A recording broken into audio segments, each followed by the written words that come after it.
Haleluya. Di setiap musim kehidupan kita, kasih setia Tuhan tidak pernah berhenti.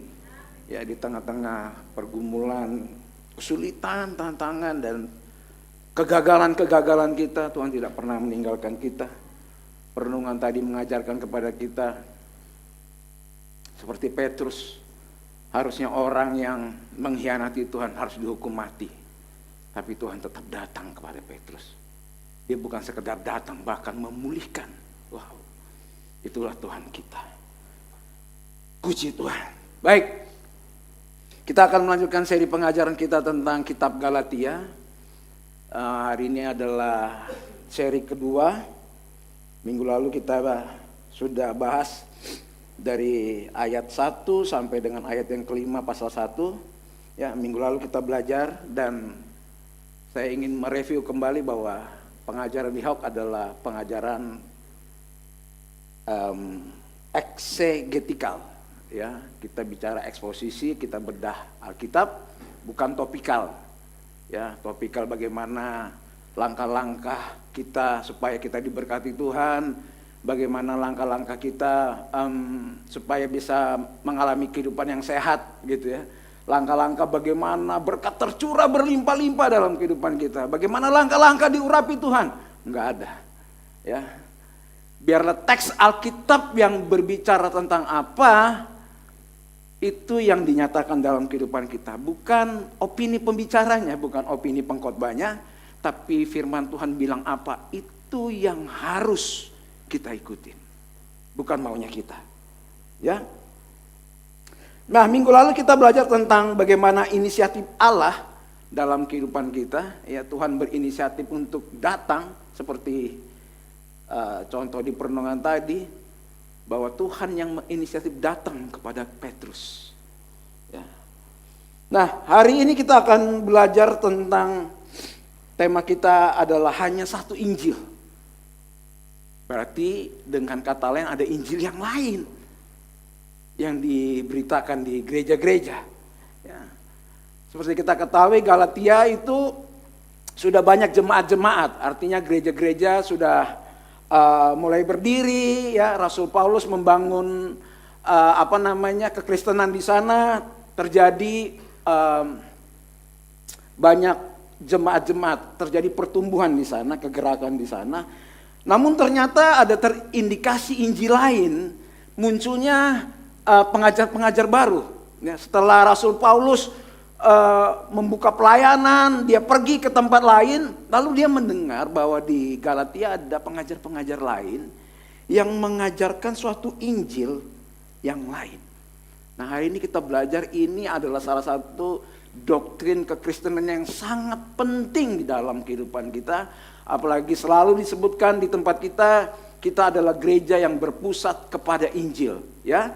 Nah, kita baca di Galatia 1 ayat 6 sampai dengan 10. Ya. Demikian firman Tuhan. Aku heran bahwa kamu begitu lekas berbalik daripada Dia yang oleh kasih karunia Kristus telah memanggil kamu dan mengikuti suatu Injil yang lain. 7. Yang sebenarnya bukan Injil. Hanya ada orang yang mengacaukan kamu dan yang bermaksud untuk memutarbalikkan Injil Kristus. 8. Tetapi sekalipun kami atau seorang malaikat dari sorga yang memberitakan kepada kamu suatu Injil yang berbeda dengan Injil yang telah kami beritakan kepadamu, terkutuklah dia. 9.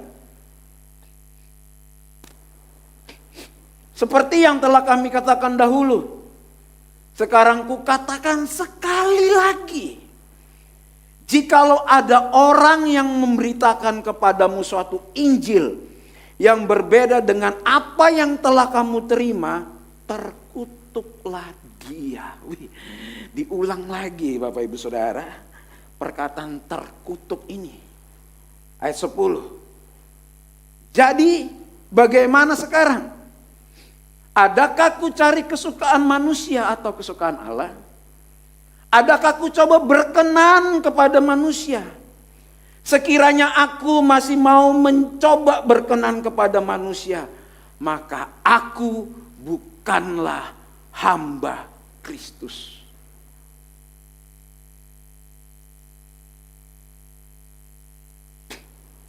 Kalau hari ini saya berdiri di sini menyenangkan Bapak Ibu Saudara dengan kata-kata yang muluk-muluk, maka saya bukan hamba Kristus.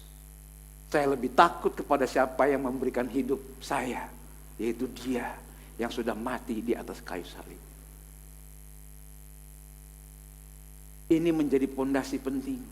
Kita datang ibadah bukan untuk disenangkan, tapi kita mengalami keubahan hidup. Kita menyadari kita ini semua orang berdosa. Bapak Ibu Saudara, kita semua adalah orang yang berdosa, yang perlu diperbaharui setiap hari. Itu sebabnya kita perlu firman Tuhan. Jadi kalau Bapak Ibu Saudara datang ke sini, kok misalkan dengar firman Tuhan kok kayaknya keras, inilah firman kebenaran. Ya. Nah, hari ini ada 3 poin yang kita akan bahas. Kalau dalam bahasa teologi, 3 sermon point, ya. Ada 3 pembahasan. Yang pertama kita akan belajar bagaimana variasi Injil bukanlah Injil. Saya ulangi, variasi Injil bukanlah Injil. Yang kedua, bagaimana kita mengenali ajaran yang menyimpang. Yang ketiga, Injil Kristus yang asli adalah kekuatan Allah. So, mari pastikan kita dengar hari ini. Saya tahu sekarang Argentina lagi babak kedua. So, pastikan kita benar-benar menikmati firman Tuhan, karena ini adalah doktrin tentang kekristenan. Ya, kita perlu menyimak dengan seksama. Saya berharap saya tidak panjang, tapi berusaha semaksimal mungkin agar bisa dimengerti dengan bahasa yang sangat sederhana. Ya, baik. Pertama kita akan belajar bagaimana tentang variasi Injil bukanlah Injil. Bapak Ibu Saudara, di awal surat Galatia di pasal 1 ayat ke-6 ini tersirat emosi Paulus yang sedang resah, kesal, jengkel, dongkol, ya. Dia marah. Ya, biasanya Rasul Paulus kalau nulis surat itu, salam dari Rasul Paulus, aku seorang rasul yang diutus Kristus. Kali ini dia mulai dengan kata aku heran. Ini terlihat ada unsur emosi yang sedang Rasul Paulus rasakan, ada kejengkelan. Bahkan mungkin kita sering marah sama orang, aku heran loh kok kamu bisa ngerjain itu tuh. Kok kamu bisa bikin dosa ini gitu ya. Kurang lebih seperti itu. Aku heran, kata Rasul Paulus. Bahwa kamu begitu lekas berbalik daripada Dia yang oleh kasih karunia Kristus telah memanggil kamu dan mengikuti suatu Injil yang lain. Ya. Kalau Bapak Ibu Saudara tidak senang dengan belajar firman Tuhan, doktrin, itulah doktrin saudara. Kalau Bapak Ibu tidak senang dengan teologi, ya itulah teologi kita. Ya. Sebabnya penting, karena kita setiap hari dibombardir dengan sosial media, dengan iklan, dan dengan ideologi-ideologi dunia yang sering membuat kita goyah. Kita dengar firman hari Minggu, Senin sampai Sabtu, dunia membordir kita dengan segala informasinya. So wajar kita bingung, kita khawatir, kita merasa gagal, ya, kita merasa nggak layak. Ya. Itu sebabnya kita perlu fondasi yang kuat. Ya. Kita perlu firman Tuhan.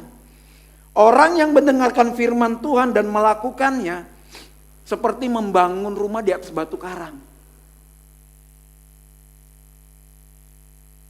Kalau kita cuma mendengar terus dan kita tidak pernah berpikir ini, tidak pernah kita lakukan dalam kehidupan kita, kita seperti membangun di atas pasir rumah kita. Kehidupan rohani kita sedang bangun di atas pasir. Begitu ada goncangan, ambruk. Tidak heran kekristenan, orang-orang Kristen dilanda dengan ujian. Ujian bukan bicara soal masalah mulu. Kadang-kadang ketika berkat datang kita pun gak kuat untuk menerima berkatnya. Sebenarnya kita perlu firman Tuhan sebagai pondasi dalam kehidupan kita. Kita bukan cuma orang yang ngikut-ngikut, hanya mendengar kanan dan kiri, ya. Seperti minggu lalu saya cerita ada serbuk emas lah, telur emas, orang berbondong-bondong ke sana. Terjadi mujizat.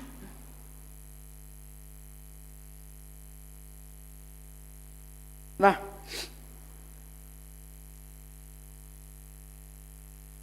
kata lekas berbalik, ya, kata lekas berbalik itu seperti memindahkan kesetiaan.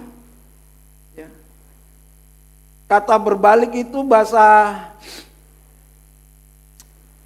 konteks aslinya adalah bukan sekedar mengubah opini rohani, tapi adalah perpindahan kesetiaan secara total, mengkhianati Kristus. Ya, saya ngambil contoh. Saya pernah di Surabaya beberapa tahun. Ya, di Surabaya itu terkenal dengan bonek Persebaya.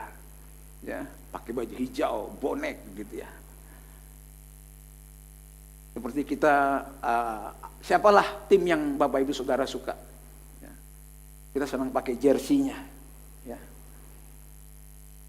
Lalu tiba-tiba Bapak Ibu Saudara pindah ke satu kota, lalu ganti tim.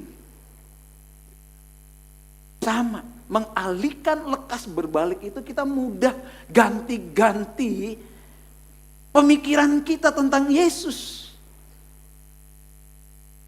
Ya. Ketika ada orang yang ngajar, oh harus melakukan ini, kita ikut gitu. Sama. Kita suka berubah-berubah. Secara tidak langsung kita sedang melakukan pengkhianatan kesetiaan. Ya. Yang mengajar di jemaat Galatia ini adalah pengajar-pengajar yang disebut Judaizer, ya, orang-orang Yahudi.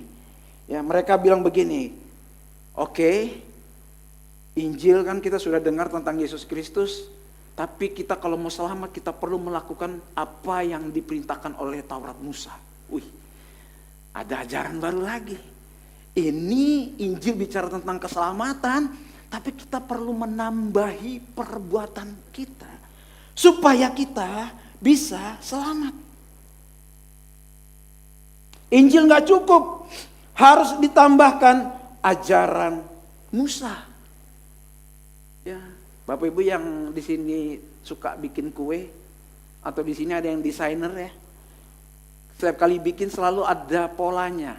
Polanya itu ada step 1, step 2, step 3, step 4. Kalau nggak sesuai prosedur, kuenya nggak jadi. Bisa bantet, bisa nggak enak, atau bajunya bisa jelek.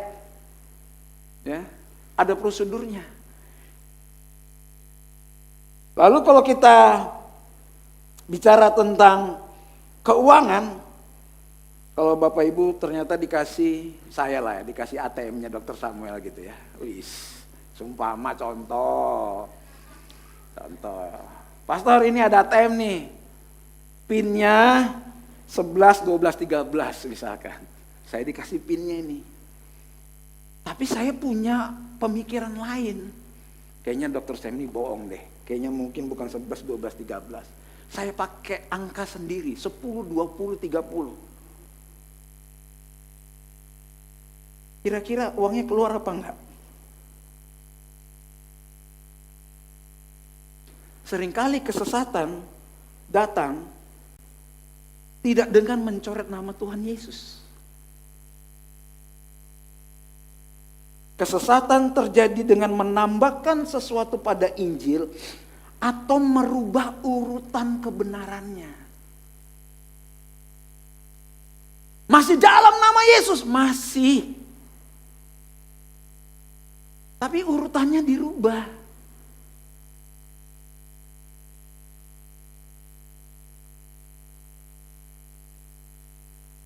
Kata memutarbalikan berarti memanipulasi prosedur keselamatan. Sama seperti memasukkan urutan PIN ATM yang salah. Meskipun angkanya terlihat meyakinkan, tetapi aksesnya tetap ditolak.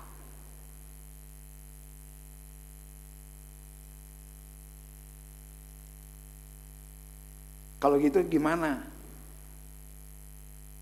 kita tahu bahwa itu Injil palsu?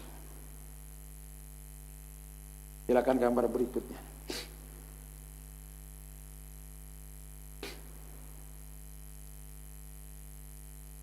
Iman plus ketaatan manusia sama dengan keselamatan. Gak cukup iman.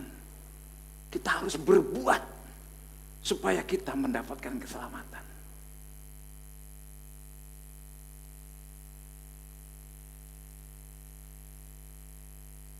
Kamu harus lakukan ini supaya kamu diberkati. Kita harus mungkin setiap awal tahun misalkan diminta buah sulung supaya panen kita dijaga, supaya kita enggak rugi. Kalau masih kurang kita perlu ditambah puasa misalkan, puasa Daniel, nanti diberkati, nanti disertai. Ya, kalau kamu mau diselamatkan, hidupmu kamu harus rajin-rajin melayani Tuhan supaya diselamatkan. Bukan jelek kita belajar memberikan buah sulung, puasa, perpuluhan, melayani Tuhan, apapun itu, melakukan kegiatan-kegiatan yang bersifat rohani, tidak salah. Tapi yang bahaya ketika itu menjadi formula, rumus untuk menaklukkan Tuhan supaya Tuhan cinta sama kita.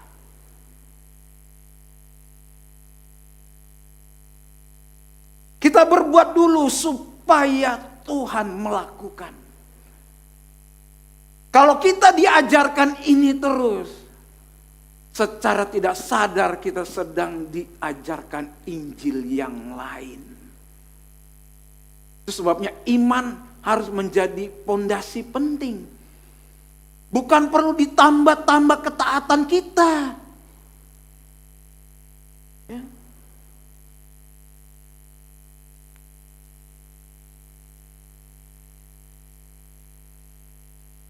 Kita perlu mengenal supaya metafora kita tidak terkontaminasi. Karya Kristus di kayu salib adalah sebuah mahakarya, masterpiece yang sudah selesai. Ya, sedikit saja usaha dan ketaatan manusia sebagai syarat keselamatan tidak membuat karya itu menjadi lebih baik, malah terkontaminasi. Ada satu gambar, kita semua pasti kebanyakan tahu gambar ini, gambar Mona Lisa. Lanjut. Ya, Mona Lisa. Belum. Jangan tampilkan itu dulu ya. Jangan cepat-cepat. Kita tahu semua ini adalah salah satu masterpiece dari Leonardo da Vinci, Italiano. Ya, yang sekarang ada di museum di Paris. Ya. Ini udah sempurna. Lalu saya datang sebagai seorang Welionatan, seorang pelukis juga saya. Saya bilang kayaknya Mona Lisa ini jelek. So saya harus ganti dia. Saya harus tambahin supaya lukisan ini menjadi lebih baik dari sebelumnya. Muncullah gambar berikutnya. Saya tambahin jadi kayak gini Bapak Ibu Saudara. Jadi kalau kekristenan kita bicara tentang iman kekristenan kita, lalu kita tambahin dengan perbuatan baik kita, karya Kristus menjadi terkontaminasi. Oh, aku loh sudah melakukan ini untuk Tuhan, aku sudah begini, tapi kenapa doaku nggak dijawab? Kok pergumulanku nggak kelar-kelar? Datang ke hamba Tuhan, Pastor, kok hidupku susah terus sih? Lalu hamba Tuhan bilang, mungkin kamu kurang jujur bayar perpuluhan. Oh, kurang jujur ya? Oke, aku mau jujur. Jujurlah. Tambah susah hidupnya. Datang lagi, Pastor. Kenapa kok tambah susah, Pastor? Oh, kamu kurang berdoa. Oke, kalau gitu aku harus berdoa berapa lama? Ya 10 menit lah. Sudah. Tidak diberkati lagi. Kurang jam doanya, terus begitu. Kita berusaha lebih keras. Kita bisa mungkin teriak lebih kencang sama Tuhan, supaya kita mendapat apa yang kita mau. Kita melakukan itu terus, kita membuat karya Kristus terkontaminasi. Jika kita menambahkan sedikit saja dari karya usaha kita kepada karya Yesus yang sempurna, meskipun itu tambahan kecil, kecil aja, sudah merusak karya Injil, maka sia-sialah kematian.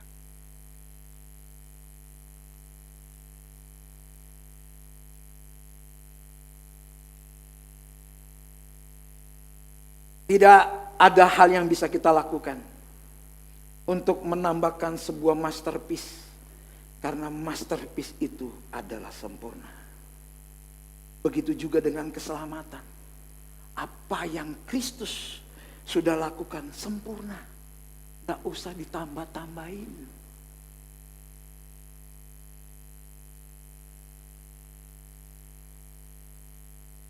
Saya kasih contoh lagi.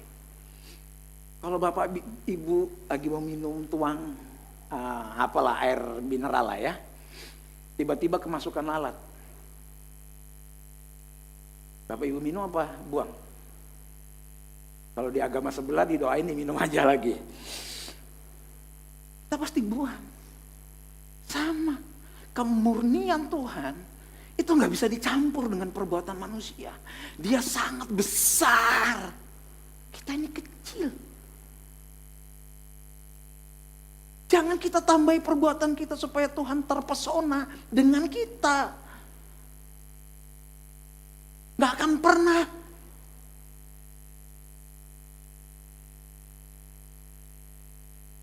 Jadi kalau gitu gimana dong? Masalahnya begini, jika kita menambahkan sesuatu kepada Injil, itu bukan berarti kita tidak setia ke gereja. Ya.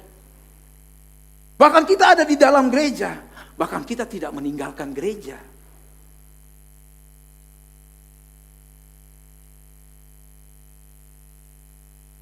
Tapi kita berbalik daripada pribadinya. Kita di gereja, kita kehilangan pribadinya. Kalau gitu Injil asli yang seperti apa? Injil yang asli, kita mendapatkan iman, kita punya iman itu datangnya dari mendengar akan firman Kristus. Roh Kudus yang membantu kita, sehingga itu menghasilkan keselamatan dan ketaatan. Jadi kita mengerti dulu iman kita soal kekristenan, baru kita mengerti tentang keselamatan, makanya kita taat.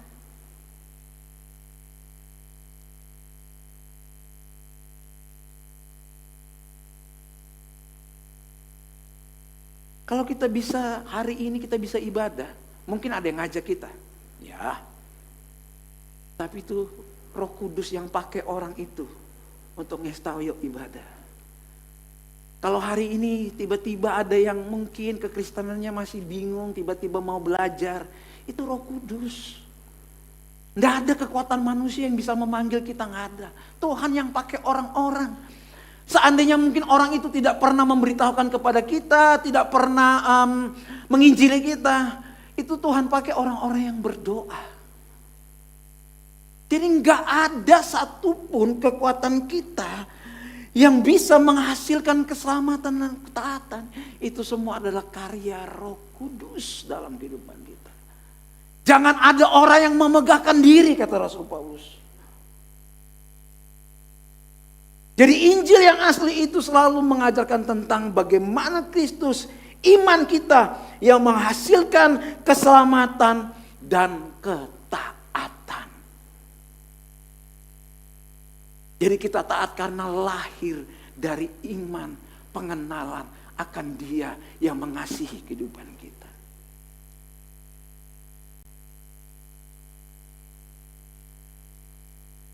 Ketaatan penting, tapi perlu kita pahami, kita menaruh ketaatan di tempat yang tepat.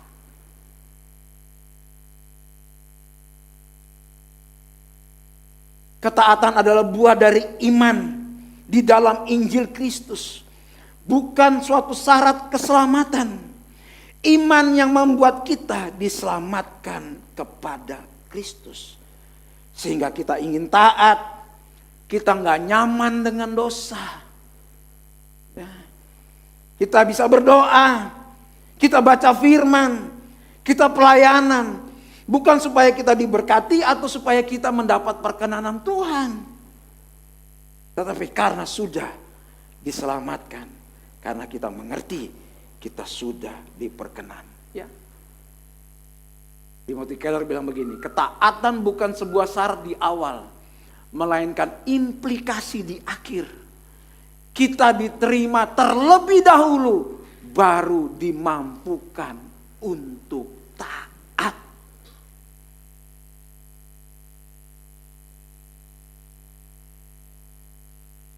Bukan seperti pengajaran yang terjadi di kitab Galatia. Ya, guru-guru palsu datang, kamu harus taat dulu supaya Injil bisa sempurna dalam kehidupan kamu.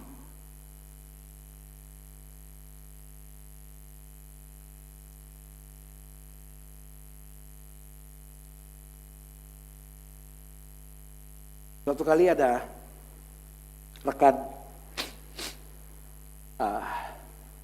seorang sembuh dari sakitnya gitu ya. Terus teman-teman bilang, oh dia disembuhkan karena sesuai dengan imannya. Sepertinya rohani.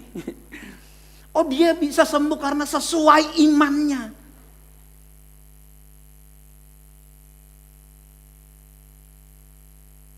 Ini sebenarnya bukan tentang seberapa besar kekuatan iman kita sebenarnya.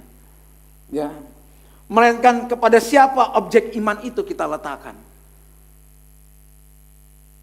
Bapak Ibu yang sering ke luar negeri mungkin ya, ada beberapa tempat di Jakarta kayaknya sudah ada juga di tower-tower yang kaca. Jadi atas ketinggian ada kaca tebal gitu ya, bisa ngeliat ke bawah. Saya sendiri sih belum pernah pergi ya. Cuma saya salah satu orang yang takut dengan ketinggian gitu. Kadang-kadang kayak di mall gitu, lantai 5 gitu, turun eskalator lihat ke bawah tuh kayaknya rasanya pingin jatuh gitu. Aduh gitu. Dan saya sering teringat anak saya, aduh kalau anak saya jatuh gimana gitu ya. Punya ketakutan gitu. Ya, nah kaca ini ada pasti ada dua tipe manusia yang di atasnya. Ada yang merinding ketakutan. Apa orang Manado bilang totofore. Ada yang santai aja, jalan aja, ngapain takut gitu. Ini bisa digambarkan dengan orang itu iman kecil atau iman besar. Tapi perhatikan, bukan tergantung orang yang takut sama orang yang berani, tapi tergantung kacanya. Halo?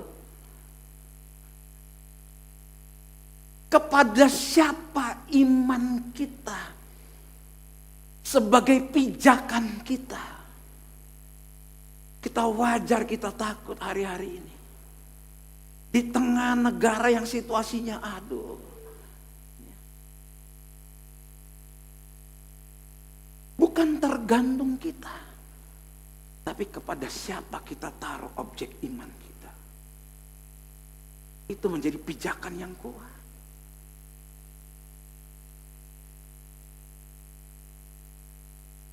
Ada lagu yang dulu sering kita nyanyikan, imanku tak perlu besar, cukup sebutir pun dahsyat karena Dia yang bekerja.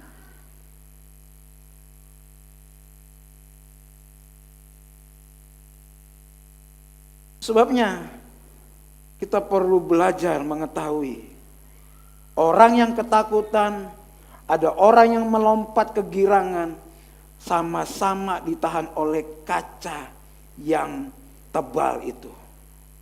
Ya, iman yang lemah di ranting yang kuat jauh lebih menyelamatkan daripada iman yang kuat di ranting yang patah.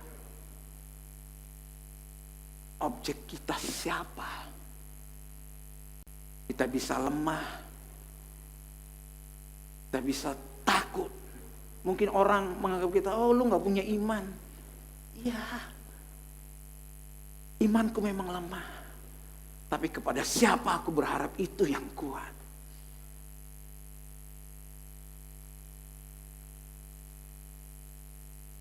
Lalu yang kedua, bagaimana mengenali ajaran yang menyimpang?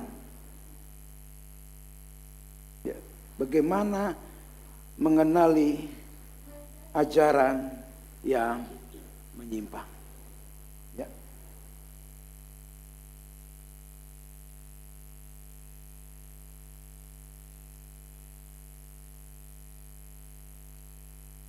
Ada 3 varian Injil palsu dalam gereja. Ya. Yang pertama adalah mentalitas cicilan. Ya. Gambar berikutnya.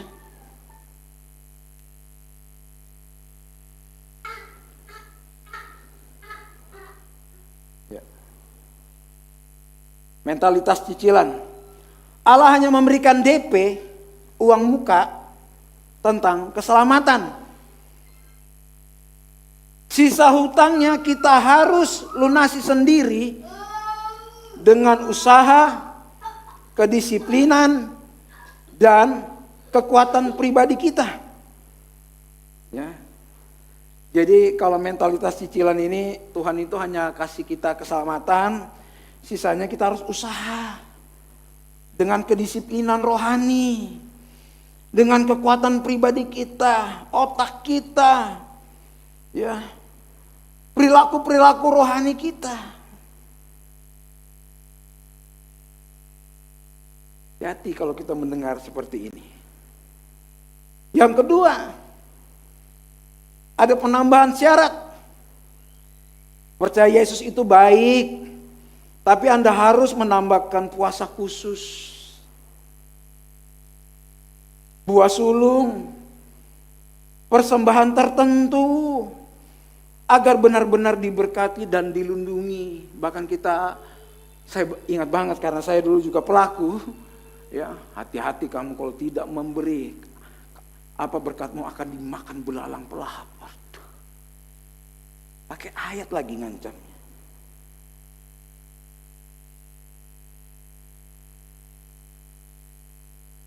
Yang ketiga, berbasis performa. Kasih dan perkenanan Allah naik turun tergantung seberapa baik prestasi rohani kita minggu ini.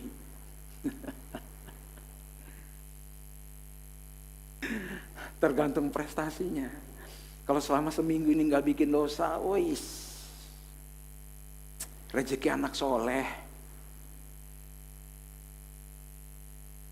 Kita kan suka ngomong, ini kan rezeki anak soleh.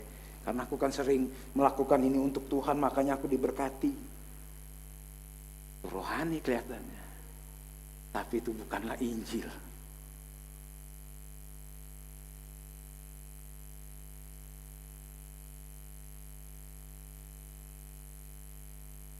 Perhatikan dengan seksama. Injil tidak menentang usaha. Saya ulangi. Injil tidak menentang usaha, tetapi Injil menentang mentalitas jasa.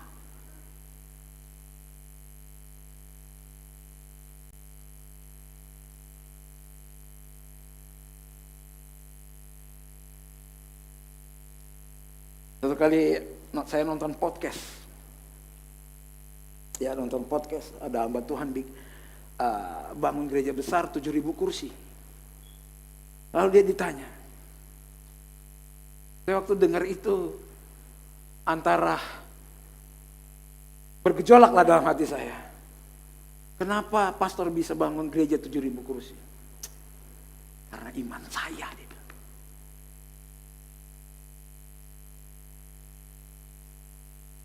Makanya kalian hamba-hamba Tuhan yang gereja kecil, kalian kurang beriman. Aduh.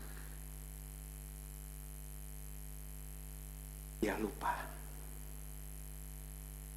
Dia mulai objek imannya kepada ketaatannya dia, karena kehebatannya dia. Dia lupa siapa yang kasih itu semua.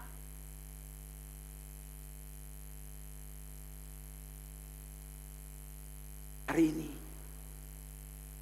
kita semua di tengah-tengah pergumulan, di tengah-tengah ada kabar baik. Itu bukan karena perilaku kita buruk atau perilaku kita baik kita dapat berkat. Bukan. Karena Tuhan ingin mengajarkan kepada kita supaya kita bergantung sepenuhnya kepada Dia.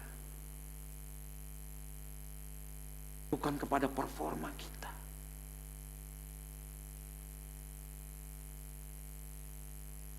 Injil tidak pernah menentang usaha, tetapi Injil menentang mentalitas jasa. So, jangan ada engkau hari ini bisa berhasil, karena saya pintar, karena saya rajin berdoa.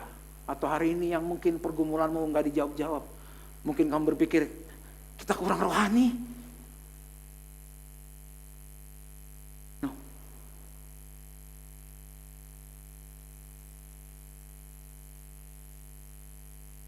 Tuhan sedang memproses kehidupan kita semua. Apapun profesi kita, kita tidak bisa mengandalkan kekuatan kita sendiri. Kerohanian kita, atau mungkin kita bisa bahasa roh berjam-jam, tapi itu tidak akan pernah bisa.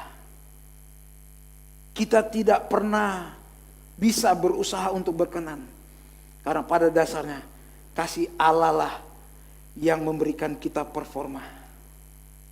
Yang dibanggakan bukan apa lagi yang bisa kita lakukan. Yang kita banggakan apa yang Yesus lakukan di atas kayu salib bagi kita. Itu yang kita banggakan. Yesus, karyanya di atas kayu salib, itulah yang bisa kita banggakan. Yang memampukan kita bersyukur, yang bisa memampukan kita melakukan hal-hal yang bisa menyenangkan hati Tuhan. Ya, itu semua karena Tuhan yang melakukan lebih dahulu dalam kehidupan kita. Galatia 1 ayat 8 sampai dengan 10 kita baca ulang. Tetapi sekalipun kami atau seorang malaikat dari sorga yang memberitakan kepada kamu suatu Injil yang berbeda dengan Injil yang telah kami beritakan kepadamu, terkutuklah dia. Seperti yang telah kami katakan dahulu, sekarang kukatakan sekali lagi.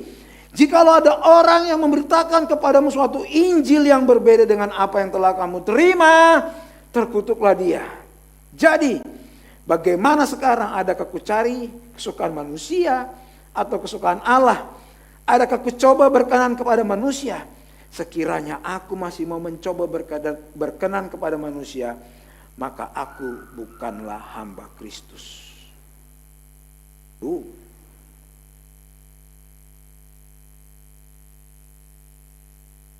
Terkutuk, anatema, dikutuk oleh Allah dan dikhususkan untuk binasa. Jadi orang yang terkutuk di sini itu binasa.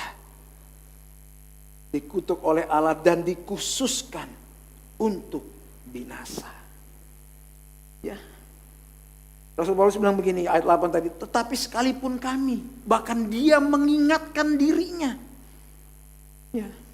Kami, kalau sampai, Rasul Paulus bilang, mengingatkan kepada dia, kalau sampai aku juga memberitakan Injil yang lain, maka aku juga akan binasa.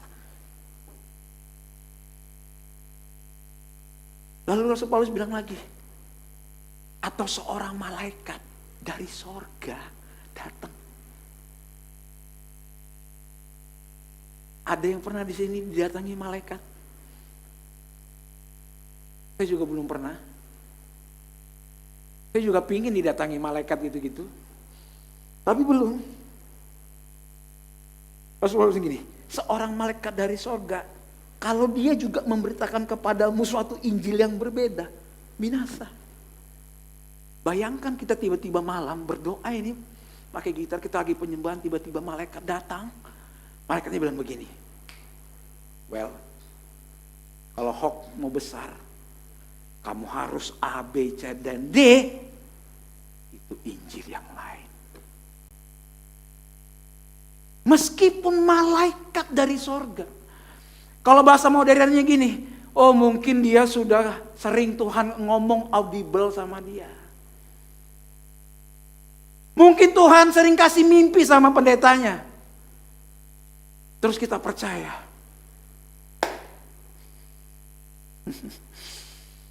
Oh kenapa dia bisa mimpi ketemu Tuhan? Tuhan datang sama dia karena dia doanya 7 jam.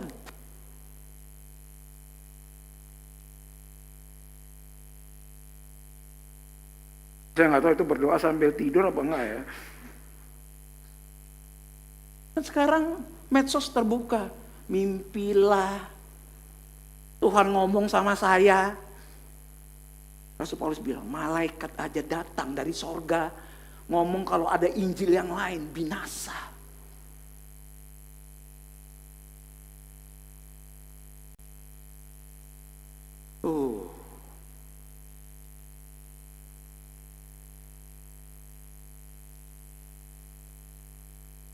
Dari sorga loh ini. Lalu dia bilang, kalau kamu mau diberkati, kamu lakukan ini, lakukan ini, lakukan ini.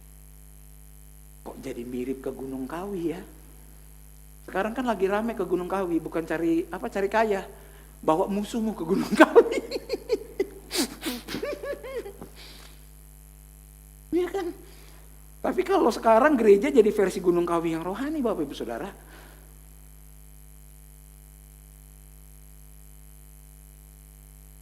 Itu jadi nggak usah. Kalau seandainya saya hari ini ngomong saya mimpi Tuhan bicara sama saya, udah itu bohong.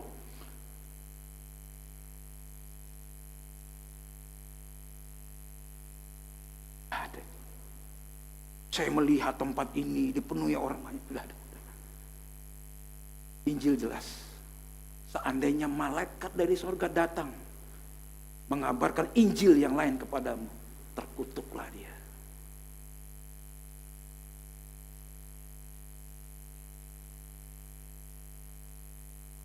Bahkan ayat 9 diulangi seperti yang telah kami katakan dulu.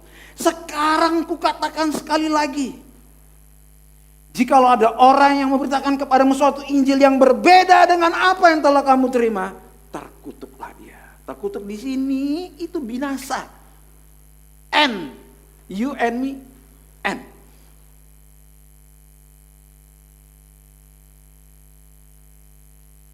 Semua harus ada di Alkitab.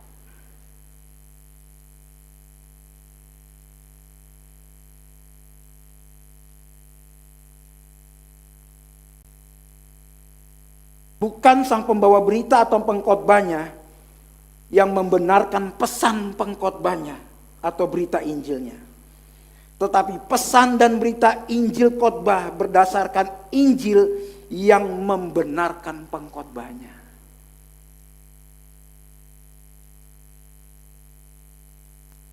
Yang membawakan berita Injil ini gak ada apa-apanya. Bukan karena rohani, bukan. Karena pinter, enggak.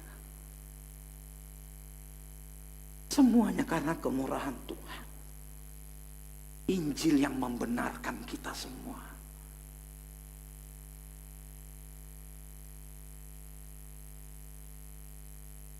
Tidak ada.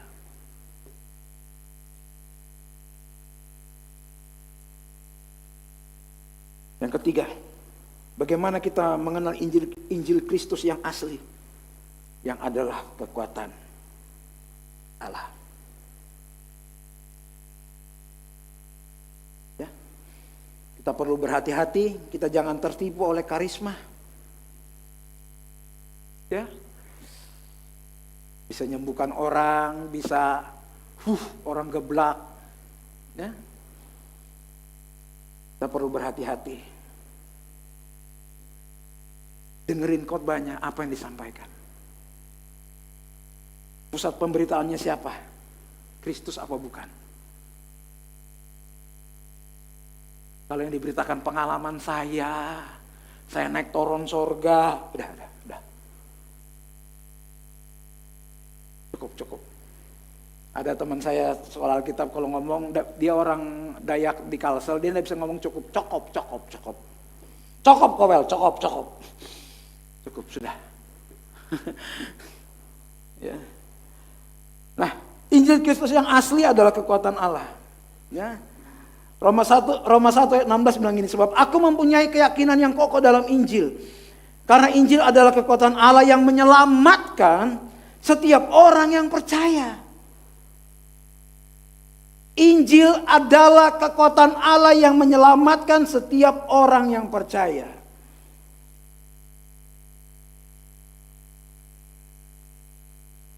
Injil itu bukan ekspresi kekuatan Allah, bukan. Dia bukan memiliki kekuatan, bukan. Dia adalah kekuatan itu sendiri. Ya. Apa itu kekuatan Allah? The power of God. Injil bukanlah program untuk membuat orang jahat jadi orang baik.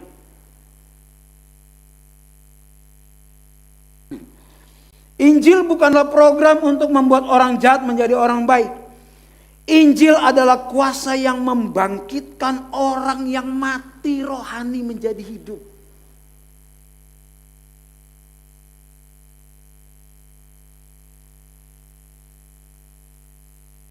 Di dalam kata kekuatan Allah ini ada beberapa teolog menulis, saya ingin mengambil dari kekuatan Allah itu adalah kekuatan bagaimana dia memanggil kita. Calling. Bagaimana dia memanggil kita. Ya. Saya sering marah sama anak saya yang nomor 2 kalau dia disuruh mandi lama. Padahal saya ini bapaknya. Stefano mandi sebentar, gak keluar, teriak lagi emaknya, Stefano mandi sebentar mama. Itu orang tuanya. Itu adalah kuasa memanggil manusia. Artinya kita manusia memanggil orang, sering kita dicuekin kan. Makan. Gak muncul-muncul, dipanggil, dijemput, makan, paksa makan. Itu kekuatan manusia untuk memanggil. Tapi kalau Tuhan manggil, tidak ada yang bisa nolak. Kalau hari ini Tuhan panggil kita ibadah, gak ada yang bisa nolak. Kita ngajak orang, kita bisa orang bodo amat. Even pun orang tua kita, orang terdekat kita. Tapi kalau Tuhan yang panggil,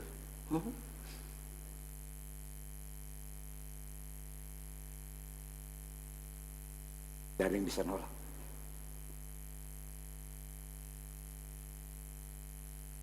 Seperti Lazarus dalam kubur.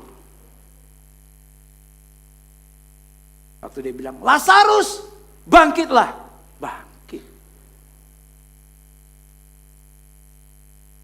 Kita tidak bisa merespon sampai Tuhan sendiri yang berfirman, memanggil dan memberikan nafas yang baru.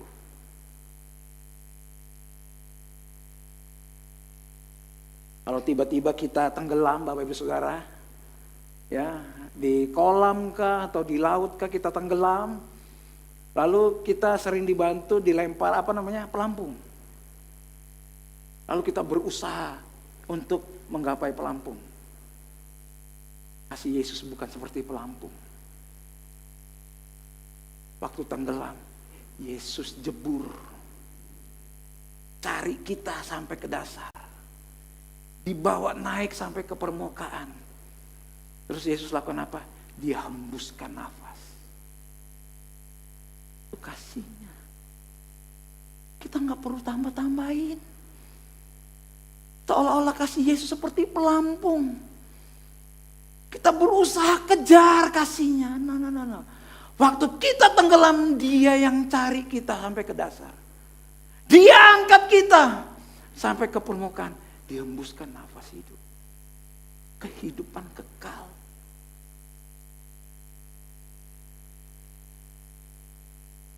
Itu sebabnya substitusi agung, keadilan dan kasih karunia.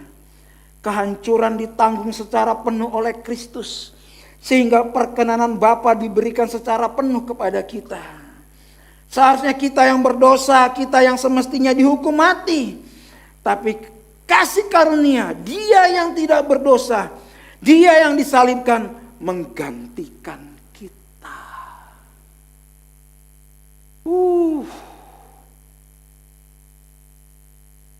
Kekuatan yang sama yang memanggil kita. Anugerah yang sama yang menyelamatkan kita. Anugerah itu juga akan menopang dan mendampingi kita sampai kepada kesudahannya. Amin. So hari ini apapun yang sedang kau hadapi. Mungkin engkau merasa hari ini rohanimu ambruk. Jam doa berantakan. Baca firman tidak jelas. Ke gereja aras-arasan. Ingat, Tuhan tidak pernah gagal. Kalaupun kita bisa rohani, karena kuasa Tuhan yang memanggil kita.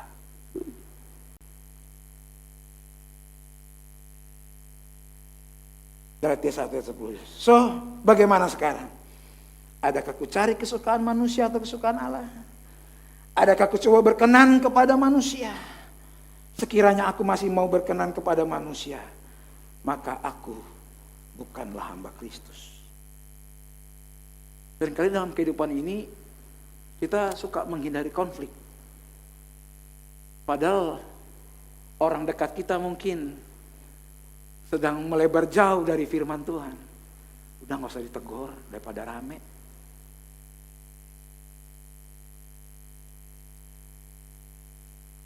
Supaya kita mungkin terima validasi. Orang Kristen kan harus penuh kasih.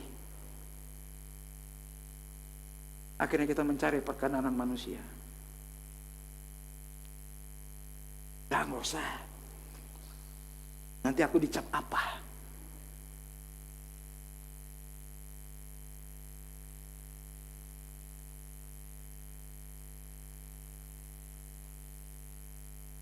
Jika hakim tertinggi di alam semesta telah menyatakan berkenan kepada kita melalui pengorbanan Kristus, kita tidak perlu lagi mengejar validasi, pengakuan atau harga diri dari manusia. Karena kita sudah diperkenan Allah di dalam Kristus Yesus. So, kalau Bapak Ibu hari ini mendengar sangat tidak nyaman di telinga, it is good for us. Karena yang menyiapkan ini harus digores lebih dulu. Harus mengalami dulu. Ya.